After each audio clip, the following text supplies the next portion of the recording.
You made a mistake. Deep voice, calm. Rex's hand, crushing Lily's wrist, froze.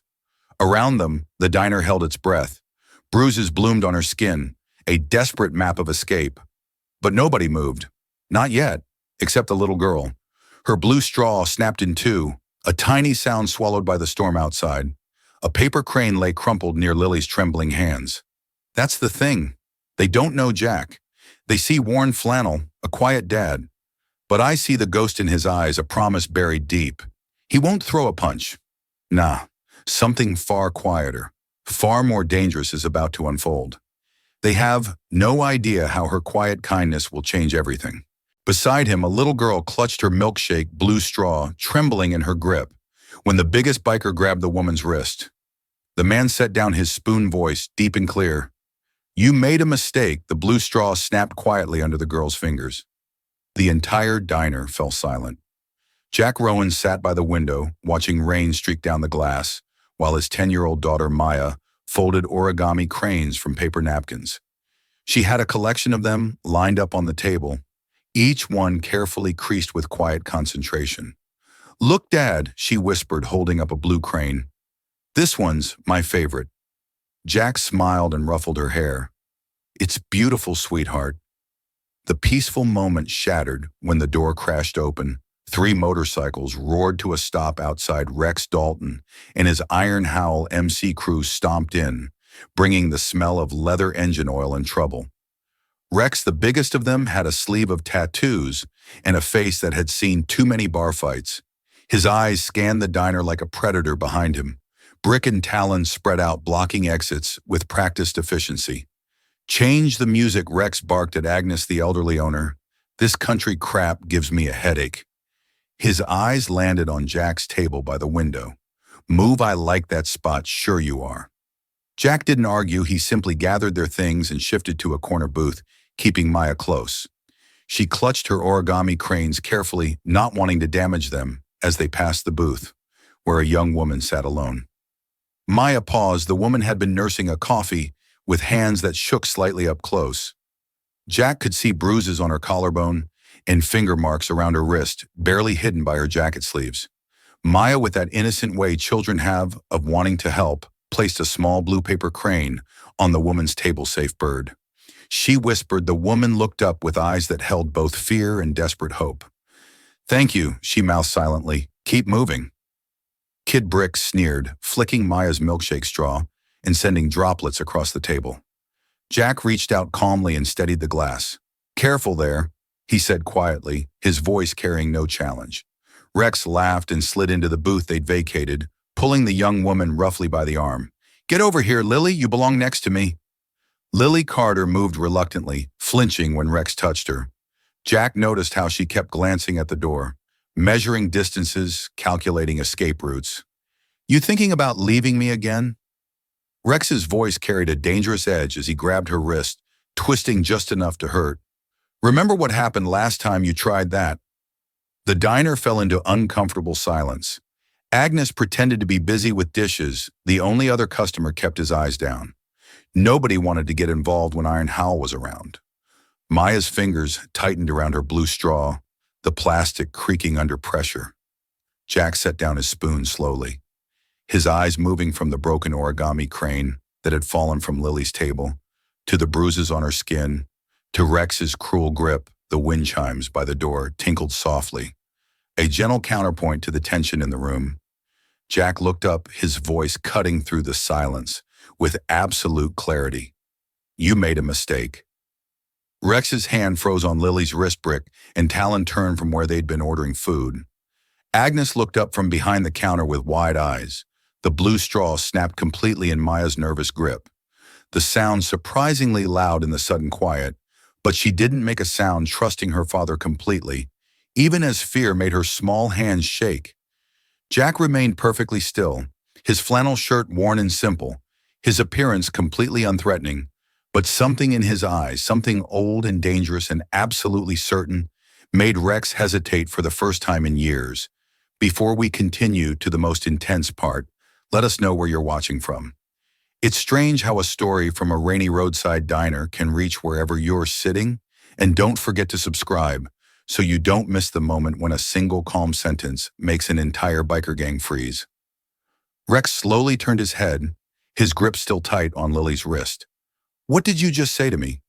Jack didn't repeat himself. He simply met Rex's eyes with a calm that seemed to unsettle the biker more than any aggressive response could have.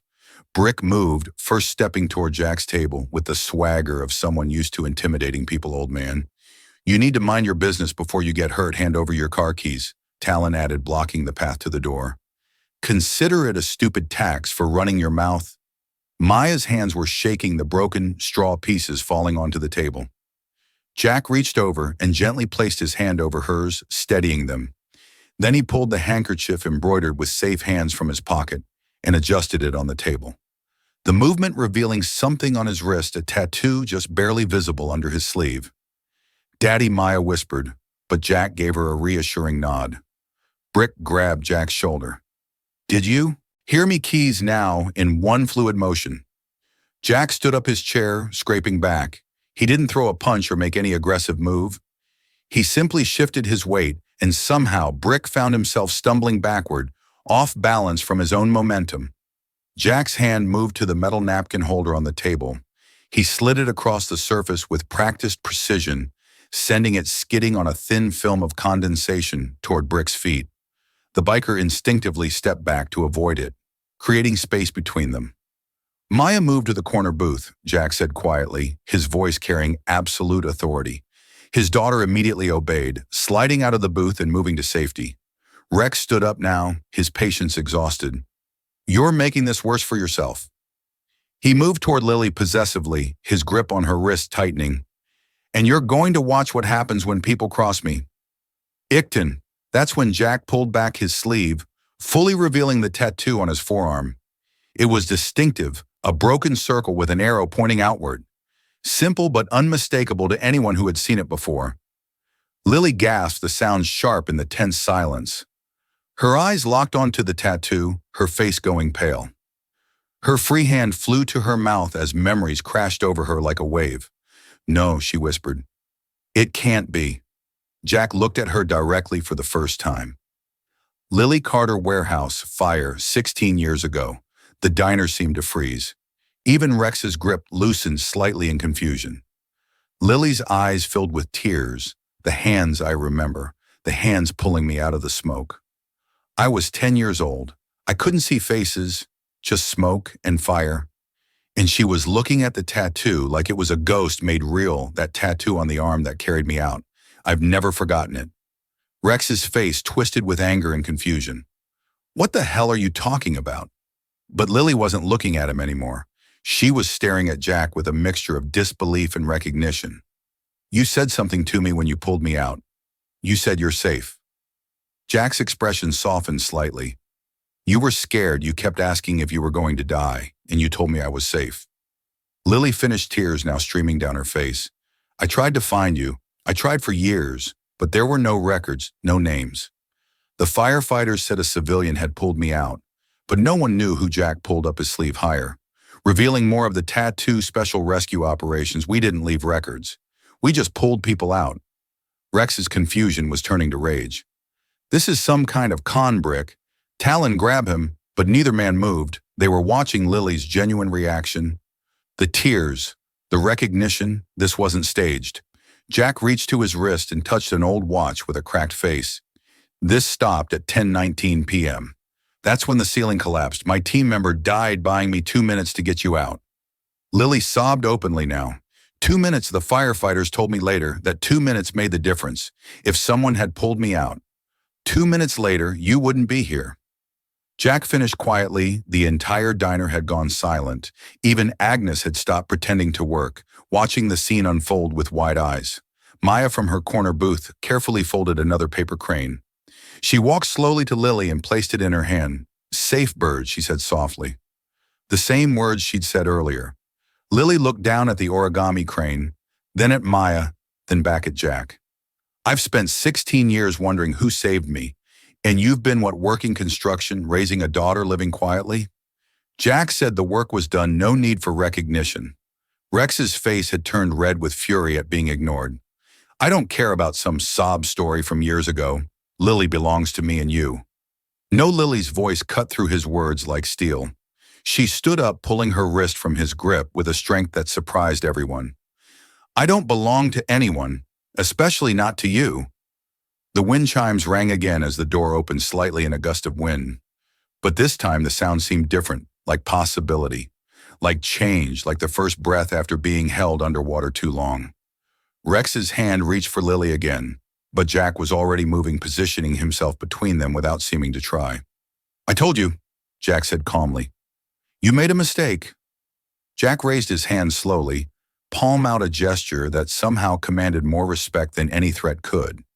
Nobody touches anyone, not anymore. Lily wiped her tears with trembling fingers, her breathing still uneven from the flood of memories, the warehouse. It wasn't just a fire. Was it? Jack's jaw tightened slightly. No, it was a cartel operation that went wrong. They were using children as leverage. You were one of 5 kids trapped in there. When their own people torched the evidence. Rex's face changed for the first time. Genuine fear flickered in his eyes. Wait, that warehouse belonged to the Salazar cartel if you were there? I was there because that's what my team did. Jack said quietly. We went places regular emergency services couldn't go. We pulled people out of situations that officially never happened. Lily's voice was barely a whisper. There were others with me. I remember 3 other kids. Did they? All 5 of you made it out? Jack confirmed, but we lost 2 team members doing it. Marcus and Chen, they held the structure long enough for us to evacuate everyone. He touched the cracked watch again. This was Marcus's. He gave it to me in the last minute, told me to make sure I knew what time it was. When I pulled you kids out, said it was important to remember the exact moment we chose to stay. Instead of run, the diner was completely silent, except for the rain drumming on the windows. Even Rex had gone quiet.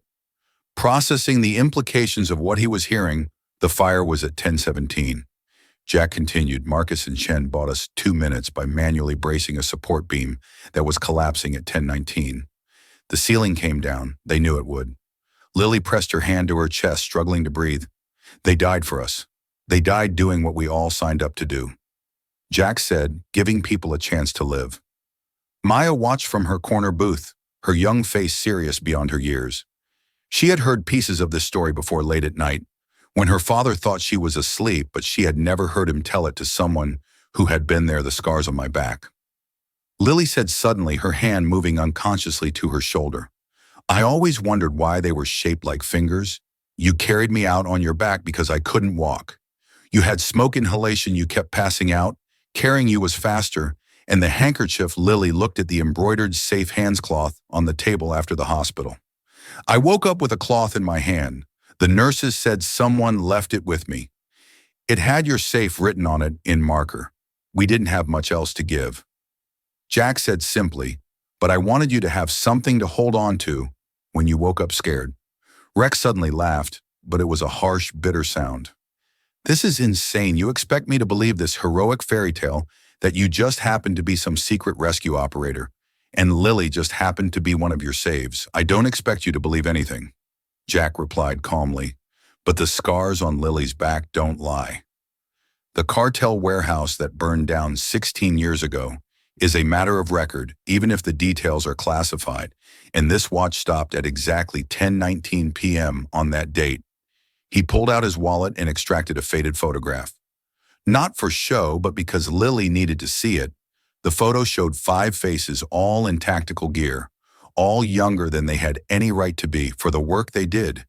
Jack was there, barely recognizable without the years of quiet living that had softened his features. That's my team, he said, pointing to each face. Marcus, Chen, Rodriguez. Kim and me, 3 of us made it out of that warehouse. The other 2 became the reason I stopped doing the work. Lily took the photo with shaking hands. They looked so young. We were young, too young to understand that saving everyone isn't possible. Jack's voice carried a weight that made even Rex step back. Marcus and Chen taught me that you can't save everyone, but you damn well try for the ones you can reach. Agnes finally spoke up from behind the counter, her elderly voice cutting through the tension. I believe him. My nephew was in a hostage situation. 20 years ago, nobody knows who got him out, but he woke up in a hospital with a broken watch and a note that said, You're safe, same handwriting as that handkerchief. The revelation hung in the air. Jack had never sought recognition, never told his stories, but the evidence of his past was scattered across years of silent rescues. Brick and Talon exchanged glances. They had come here ready to hurt someone for their leader, but now they were standing in the presence of something they didn't understand. Genuine courage that didn't need to announce itself. You could have been someone, Rex said, though his voice had lost its earlier aggression. Special ops, government, contracts, medals, fame. Instead, you're what? A nobody in a flannel shirt. Jack looked at Maya, who was watching him with complete trust and pride. I'm a father, that's not nothing. The cracked watch on his wrist caught the dim light, 10:19 p.m., frozen forever, as a reminder of the price of salvation. Lily clutched the photo in the origami crane Maya had given her 16 years. I've spent 16 years looking for the person who saved me. And you've just been living. The work was done, Jack repeated. You were safe, that was the mission. Everything after that is just life outside. The rain continued to fall inside the diner, held its breath as three violent men realized they were standing across from someone who had already paid prices they couldn't imagine. And a young woman recognized that the hands that had once pulled her from fire were now quietly holding a child's origami crane, teaching his daughter that strength wasn't about domination, but about knowing when to step forward and when to step back. The wind chimes sang softly, and for the first time in years, Lily Carter felt something she had almost forgotten. Safe, the moment of peace shattered. When red and blue lights suddenly washed through the diner's windows, a police cruiser pulled up outside, followed by another. Rex's face went white. I called them, Lily said quietly, her voice steady despite the tears still on her cheeks 20 minutes ago. When I went to the bathroom, the diner erupted in chaos. Rex lunged toward Lily, but Jack was already there, not striking, but simply blocking his body a wall between violence and its intended target. You did what Rex roared. You called the cops on me, on us. Lily stood her ground, something fundamental shifting in her posture. She wasn't cowering anymore. I called them on myself. I told them I needed help getting away from you. I told them about the drugs in your saddlebags. I told them everything. Brick moved toward the back door, but it opened before he could reach it. Two officers entered, hands on their weapons. Everyone stay where you are, the lead officer commanded. She was a woman in her 40s with sharp eyes that quickly assessed the situation. We got a call about a domestic disturbance and illegal substances. Rex pointed at Jack. This guy attacked us. He's been threatening us all night. But the officer's eyes had already moved to Lily's bruised wrists, the finger marks on her collarbone, the way she was standing close to Jack and Maya, rather than near Rex. Ma'am, the officer addressed Lily. Are you the one who called dispatch? Lily nodded, her voice gaining strength with each word. Yes, I'm Lily Carter. I've been held against my will by Rex Dalton for 8 months. He has methamphetamine in his motorcycle saddlebags, and he's violated his parole by crossing state lines. She's lying, Rex shouted, but his desperation was obvious. She's my girlfriend. She's just mad because you beat me last week so badly, I couldn't work for 3 days. Lily interrupted Lily, because you threatened to kill my sister if I tried to leave because you've been using me as a courier for your drug deals. The female officer nodded to her partner, who moved to secure Rex Dalton. You're under arrest for possession with intent to distribute, parole violation, and domestic assault pending investigation. Rex struggled as the handcuffs clicked into place. This is bullshit. Lily, tell them you're with me willingly, but Lily was already shaking her head. She reached into her jacket pocket and pulled out a small voice recorder. I've been recording everything for 2 months. Every threat, every deal. Every time you hit me, I was waiting for the right moment to run, and tonight I found it. She looked at Jack, her eyes wet but clear. When I saw that tattoo, I remembered what you told me. 16 years ago, you said you're safe now, but you have to stay strong. I've been trying to stay strong, but I forgot I could save myself too. Demaya stepped forward and took Lily's hand. You did save yourself. Dad just stood in the corner. Jack smiled slightly at his daughter's wisdom. That's right. Lily made the call. Lily collected the evidence. We just stood in the corner until she was ready. The officers were searching the motorcycles outside. Within minutes, they returned with evidence bags containing drugs, and weapons. Brick and Talon were also being read their rights. their earlier bravado completely gone. Agnes came out from behind the counter with a blanket and wrapped it around Lily's shoulders. "You did good, honey, real good." The female officer approached Jack. "Sir, I need your statement about what happened here tonight." "Nothing happened," Jack said calmly. "These gentlemen came in, had some words with Miss Carter, and she decided she wanted police assistance to leave a difficult situation. I simply made sure everyone stayed calm until you arrived." The officer looked at the overturned napkin holder, the shifted tables, the defensive positioning of the diner's layout. She wasn't buying the simplicity of his account, but she also recognized someone who knew how to de-escalate without creating more paperwork. "And you are Jack Rowan. I was just having dinner with my daughter." The officer's eyes caught the tattoo on his wrist, the cracked watch, the military bearing he couldn't quite hide. She nodded slowly. "Thank you for your cooperation." Mr. Rowan, as Rex was being LED out, he made one final attempt. "Lily, baby, please don't do this to us." Lily's voice was clear and final. "There is no us, there never was. You took me when I was broken and you kept me broken, but I'm not that person anymore." She held up the origami crane Maya had given her. "Someone taught me a long time ago that safe hands exist. I just forgot to look for them." There's Mum. The police cruisers pulled away, taking Rex and his crew into a future of prison sentences and broken gang loyalty. The diner fell quiet again except for the rain and the soft tinkling of wind chimes. Maya hugged Lily. "You were very brave, so were you," Lily replied, looking at Jack. "Both of you. You didn't save me tonight. You reminded me I could save myself." Jack touched his daughter's head gently. "That's what safe hands do, Maya. They don't carry you. They just steady you until you can walk on your own." Outside, the storm was beginning to clear, and through the clouds the first stars were visible in the night sky. The diner gradually returned to its quiet rhythm. Agnes brought fresh coffee and warm pie for everyone. Maya continued folding paper cranes while Lily sat wrapped in the blanket, still processing what she had just done. "You should go home," Agnes said gently, touching Lily's shoulder. "Get some rest. Start fresh tomorrow." Lily nodded but hesitated. I don't have anywhere that's safe anymore." Rex knew where I lived. Jack looked at Maya, who was already reaching into her backpack. She pulled out a card and handed it to Lily. "This is Mrs. Chen's number. She runs the shelter downtown. She helped us when Mom died before anyone could respond." Headlights cut through the clearing. Rain, a dark SUV, pulled up outside the diner. A woman in a forest green jacket stepped out, her badge partially visible.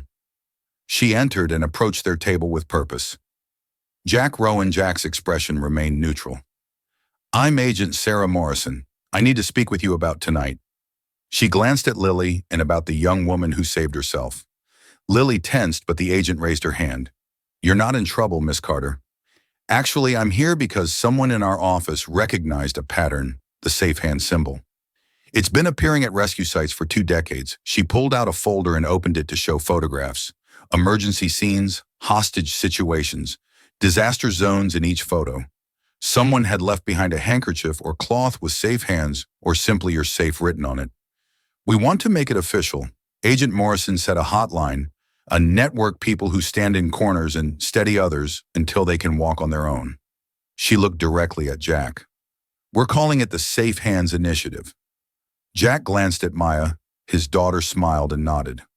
"I only stand in corners when needed." Jack said carefully, "That's exactly what we need." Agent Morrison replied, "Not heroes, just people who know when to step forward and when to step back." The wind chime sang one final note as the agent left her card on the table. Maya touched the cracked watch on her father's wrist. "It's still 10:19. Dad. Jack looked at his daughter, then at Lily, then at the card. "Maybe it's time to let the watch tick again. Some tattoos aren't for showing off. They're reminders of who you pulled out of the fire. Some hands aren't for fighting.